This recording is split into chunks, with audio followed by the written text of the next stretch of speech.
మనవి చేద్దాం అనుకుంటా ఉన్నాను. ఈరోజు మోడీ ప్రభుత్వం మహాత్మా గాంధీ జాతీయ గ్రామీణ ఉపాధి హామీ పథకాన్ని మార్చి BVG రామ్జీ అనేటటువంటి ఈ పథకాన్ని తీసుకురావటంలో చాలా ఉద్దేశపూర్వకంగా వాళ్ళు కొన్ని ఫలితాలను సాధించాలని అనుకుంటా ఉన్నారు.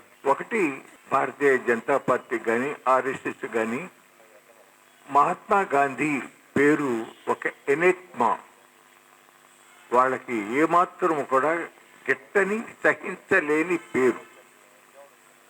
అందులో ఇవాళ ప్రపంచవ్యాప్తంగా కూడా మహాత్మా గాంధీ జాతీయ గ్రామీణ ఉపాధి హామీ పథకం, ఇందాక ఆ మిత్రుడు చెప్పినట్టుగా, అట్లాగే డానీ గారు ఇట్లా చెప్పినట్టుగా, మన రాజు గారు పల్లవరాజు గారు చెప్పినట్టుగా, ప్రపంచవ్యాప్తంగా ఇట్ హ్యాస్ బీన్ రికగ్నైజ్.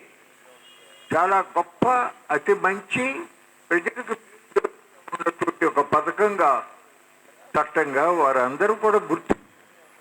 ఎందుకంటే పర్టికులర్గా గ్రామీణ ప్రాంతాలలో అక్కడ ఎస్సెట్స్ క్రియేట్ చేయటం, ఆస్తులు క్రియేట్ చేయటం, అంగన్వాడీ భవనాలు కానీ, పంచాయతీ భవనాలు కానీ, స్కూలు భవనాలు కానీ, రహదారులు కానీ, అనేకమైనటువంటి ఆ ఎసెట్స్ క్రియేట్ చేయటమే కాకుండా ప్రత్యేకించి వర్షాధార ప్రాంతాలలో అక్కడ చెక్ డ్యాములు, కాంటూరు కందకాలు, అట్లాగే కొన్ని నూతులు, కొన్ని పిట్స్, ఫార్మ్ పాండ్స్ అటువంటివి కానీ, పెర్కులేషన్ ట్యాంకులు కానీ, ఇవన్నీ కూడా ఏర్పాటు అవుతూ ఉండటం వల్ల ఆ వర్షపు జనాన్ని, ఆ వర్షం నీటిని భూమిలోకి ఇముడ్చుకొని అక్కడ పంటల యొక్క ప్రొడక్టివిటీ పెరుగుతా, రైతులకి మెరుగైన ఆదాయం వస్తూ ఉంది.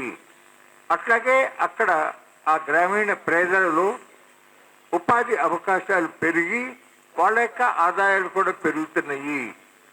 నిరుద్యోగం కొంత మేరకు తగ్గింది.